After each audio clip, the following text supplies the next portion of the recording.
बिस्मिल्लाहिर्रहमानिर्रहीम। आज का जो हमारा एल्डिहाइड और कीटोन में से रिएक्शन हमने सेलेक्ट किया है वो है रिडक्शन रिएक्शंस।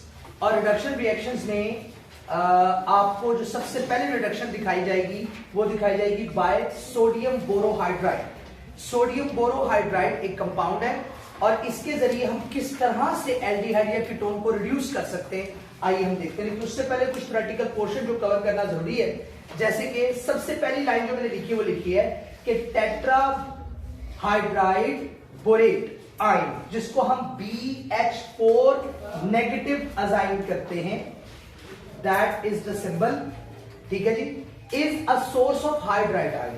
ये एक ऐसा सोर्स होगा जो हमारे पास इस रिएक्शन में हाइड्राइड आयन प्रोवाइड करेगा।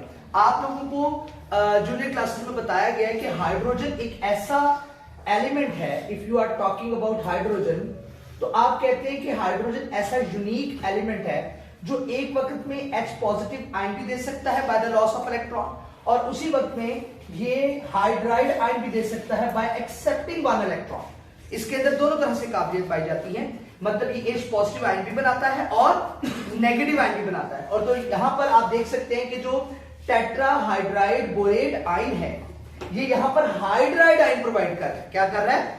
तो आप इस बात से कंफ्यूज मत हो जाइएगा कि आमतौर पर हाइड्रोजन पॉजिटिव आयन की शक्ल में होता है by losing its valence electron, लेकिन हाइड्रोजन जो है वो नेगेटिव आयन की शक्ल में भी हो सकता है बाय एक्सेप्टिंग इलेक्ट्रॉन। तो यहां पर हाइड्राइड आयन प्रोवाइड किया जा रहा है और कर कौन रहा है? टेट्रा हाइड्राइड बोरेट आयन, क्योंकि हमने किसके साथ मिलाया है इसको? सोडियम बोरोहाइड्राइड के साथ। तो अब इसकी जब आयोनाइजेशन की जाती है सोडियम बोरोहाइड्राइड की, तो उसमें पॉजिटिव आयन बनता है और नेगेटिव आयन बनता है। जो नेगेटिव आयन बनता है उसका नाम क्या है? टेट्राहाइड्राइड बोरेट आयन।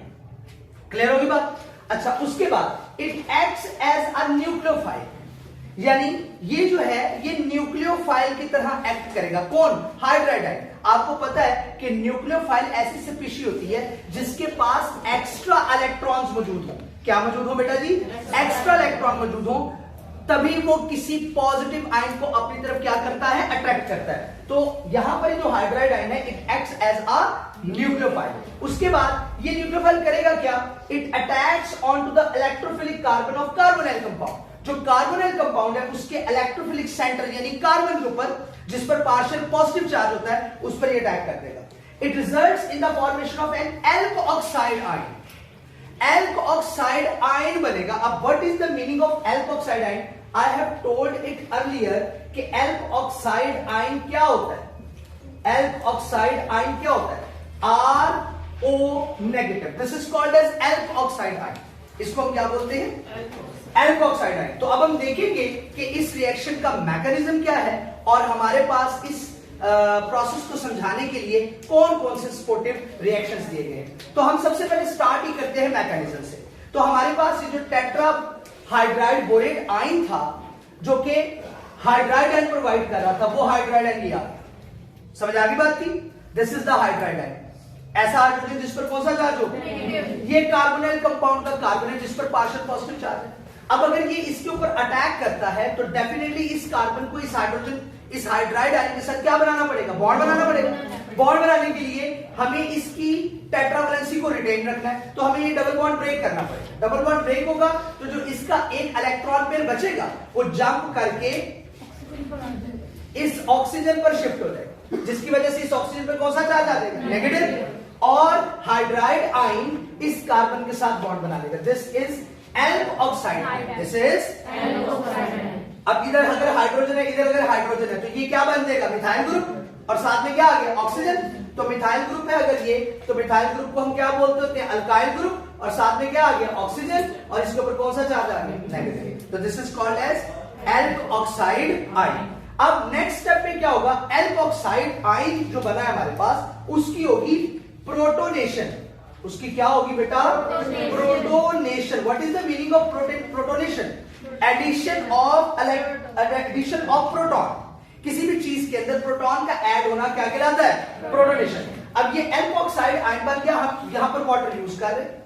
ये oxygen as carrying negative charge having a strong attraction for the H positive ion. तो जब ये H पॉजिटिव आयन को अट्रैक्ट करेगा तो यहां पर क्या आ जाएगा? OH। और साथ में ये इलेक्ट्रॉन पे इस पे जंप करके आ जाएगा तो इस पर कौन सा चार्ज आ जाएगा, OH नेगेटिव। क्लियर होगी बात? तो ये दो मेन स्टेप है। पहले स्टेप में आपने देखा एल्कोक्साइड बना, एल्कोक्साइड आयन बना, और दूसरे स्टेप में उसी एल्कोक्साइड आयन की प्रोटोनेशन। Is it okay? समझ आ गई बेटा बात? अच्छा, अब उसके बाद रिएक्शंस है। रिएक्शन बड़े सिंपल से हैं। ये रहा आपके पास सोडियम बोरोहाइड्राइड NaBH4, जिससे क्या प्रोवाइड कर रहा था, H नेगेटिव आयन। अब क्या होगा, ये डबल बॉन्ड टूट जाएगा। डबल बॉन्ड टूट गया, जब डबल बॉन्ड टूटेगा तो मुझे बताओ इस कार्बन की भी एक वैलेंसी खाली हो जाएगी, क्यों भाई, और इस ऑक्सीजन की भी एक वैलेंसी खाली हो जाएगी।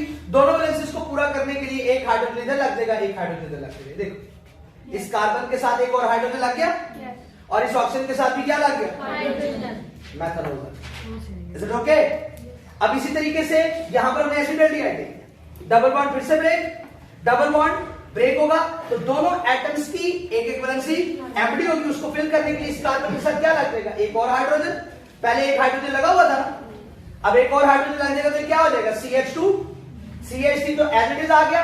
इस कार्बन के साथ एक और हाइड्रोजन लग गया तो क्या बन गया, CH2, और साथ में इस ऑक्सीजन के साथ क्या लग जाएगा। अब उसके बाद एसीटोन ले लो, ये डबल बॉन्ड ब्रेक हुआ, जैसे डबल बॉन्ड ब्रेक हुआ इस ऑक्सीजन की भी एक वैलेंसी खाली, इस कार्बन की भी एक वैलेंसी खाली, इस कार्बन की वैलेंसी पूरी करेगा हाइड्रोजन, और इस ऑक्सीजन की वैलेंसी भी कौन पूरी कर देगा, हाइड्रोजन। तो this is all about the reactions.